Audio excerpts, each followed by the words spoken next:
धारचूला से दूसरे चरण की आदि कैलाश यात्रा 15 तारीख से संभावनाएं प्रशासन ने व्यक्त की थी, परंतु मौसम अनुकूल नहीं होने से प्रशासन को गंभीर स्थितियों का सामना करना पड़ रहा है।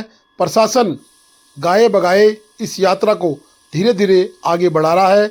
अब प्रशासन का रुख देखकर यात्रियों का और टूर ऑपरेटर्स का सब्र का बांध टूट गया। उन्होंने तहसीलदार धारचूला का घेराव किया और उनसे मांग की कि जल्द यात्रा शुरू की जाए। नमस्कार, आज धारचूला में संभावित आदि कैलाश की 15 सितंबर की तारीख आ गई है, परंतु अभी तक कोई भी इनर लाइन परमिट जारी नहीं हुआ है।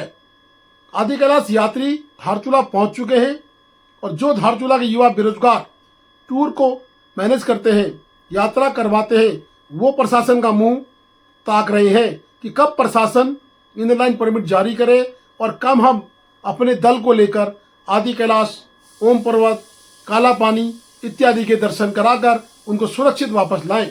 लेकिन प्रशासन मौसम को देख रहा है और इंद्र देवता पूरी तरह से धारचूला पर मेहरबान दिख रहे हैं।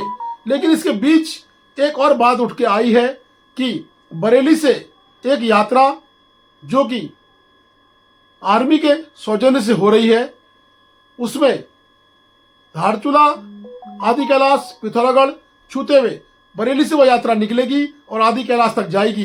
उस यात्रा के लिए तो अनुमति है, परंतु क्या जो भोले के दरबार में दर्शन के लिए जा रहे हैं उन यात्रियों को अनुमति क्यों नहीं दी जा रही है? एक तराजू में यात्री जो कि दर्शन के लिए आ रहे हैं, एक तराजू में जो रैली के रूप में आ रहे हैं, वो भी आदि कैलाश जा रहे हैं। आदि कैलाश के लिए एक दल को मान्यता मिल रही है और एक दल को नहीं मिल रही है। ये कहीं ना कहीं प्रशासन का फेलियर नजर आ रहा है। प्रशासन मौसम को बहाना बनाए या मौसम को प्रशासन आड़े ले, लेकिन एक बयान में दो तलवारें नहीं चल सकती हैं।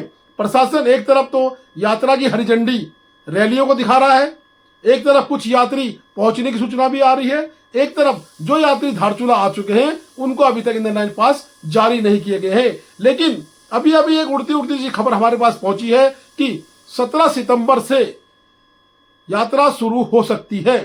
धारचूला के पूर्व उप जिलाधिकारी, शायद मैं आपको जोर देकर कह रहा हूं, शायद कल धारचूला में एक बैठक कर सकते हैं, यानी कि मनजीत सिंह धारचूला में आकर अपना एक बैठक संगठन के साथ, टैक्सी यूनियन के साथ, यात्रियों के साथ करने के बाद शायद निर्णय दे सकते हैं।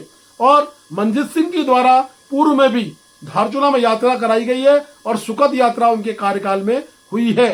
अब लग रहा है कि यात्रा का दूसरा पड़ाव इस वर्ष का चल रहा है। बेरोजगारों की उम्मीद को 17 तारीख को शायद उजाला मिल जाए और यात्रा संभावित रूप से शुरू हो जाए। लेकिन अभी भी संयस का बाजार गर्म है। अटकलों का दौर चल रहा है कि क्या कैलाश यात्रा शुरू जल्दी हो पाएगी या आदि कैलाश यात्रा जल्दी कब तक शुरू होगी। एक विचार विमर्श लगातार लोगों के मन में है और जो लोग यहाँ होटलों में आकर रुके हैं अब वो मायूस भी हो चुके हैं और घरों को जाने का भी सिलसिला शुरू होने वाला है। लोगों की बेरोजगारी को देखते हुए प्रशासन ने जल्द ही संज्ञान लेने की नितांत आवश्यकता है। आदि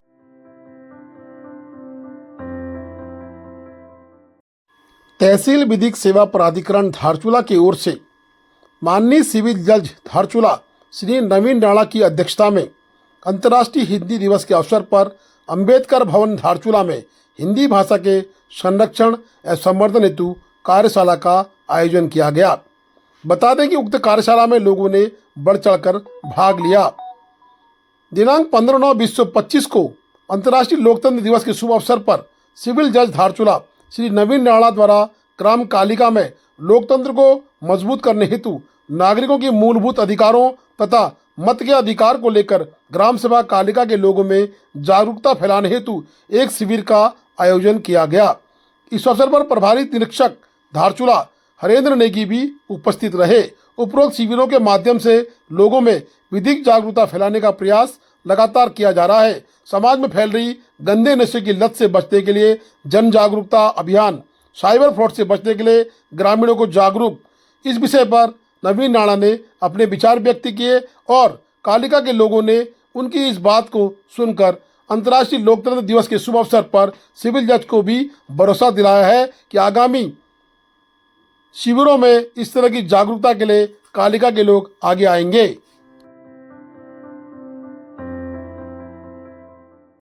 जनपद पुलिस द्वारा मेडिकल स्टोरों में की गई चेकिंग, मेडिकल संचालकों को दी गई आवश्यक हिदायतें। बता दें कि सीओ धारचूला श्री के.एस. रावत के पर्यवेक्षण में जनपद पुलिस द्वारा विभिन्न क्षेत्रों में स्थित मेडिकल स्टोरों की चेकिंग की गई। चेकिंग के दौरान मेडिकल संचालकों को स्पष्ट हिदायत दी गई है कि वे अपने मेडिकल स्टोरों का संचालन लाइसेंस की शर्तों के अनुरूप ही करें। साथ ही यह भी अवगत कराया गया है किसी भी मेडिकल स्टोर में अनियमितता पाए जाने पर आवश्यक वैधानिक कार्रवाई अमल में लाई जाएगी।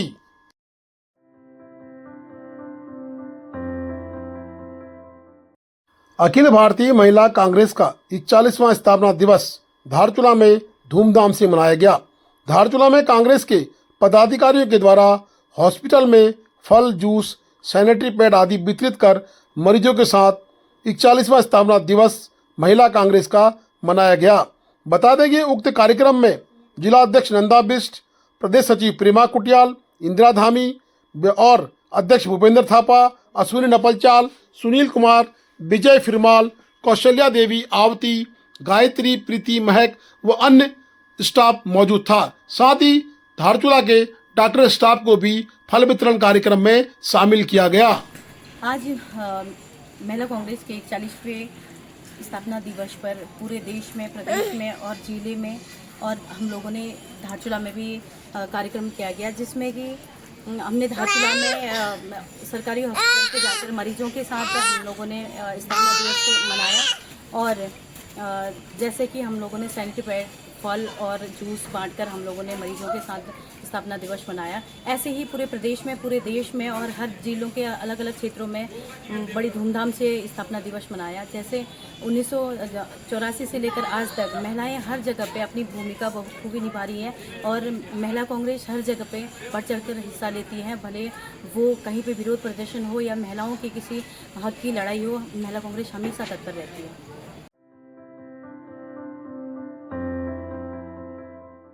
धारचूला में नन्ही परी को न्याय दो के नारे के साथ शांतिपूर्वक प्रदर्शन किया गया।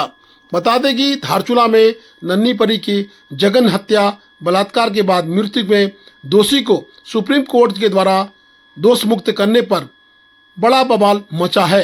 लोगों के दिलों में उबाल है और दोषी को तत्काल गिरफ्तार कर उसको मृत्युदंड देने की मांग की जा रही है। उक्त प्रदर्शन धारचूला में भी देखा गया।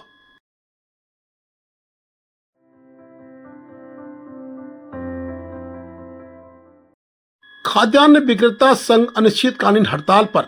बता दें कि खाद्यान्न विक्रेता संघ 180 रुपये प्रति कुंटल की मजदूरी पे काम करता है और अब मुफ्त अनाज वितरित का कार्यक्रम सरकार के द्वारा किया जा रहा है, जिसको लगातार खाद्यान्न विभाग के विक्रेता बांट रहे हैं, परंतु अपनी मजदूरी के लिए उनको भी सरकार के आगे धरना प्रदर्शन करना पड़ रहा है, जो न्यायोचित नहीं है। केवल 180 रुपया प्रति कुंटल के खाद्यान्न भाड़े का भी सालों से सरकार व खाद्यान्न विभाग के द्वारा भुगतान नहीं किया गया। केसर सिंह धामी ने कहा कि अनिश्चितकालीन हड़ताल जारी रहेगी। Please do like, share and subscribe DCL News.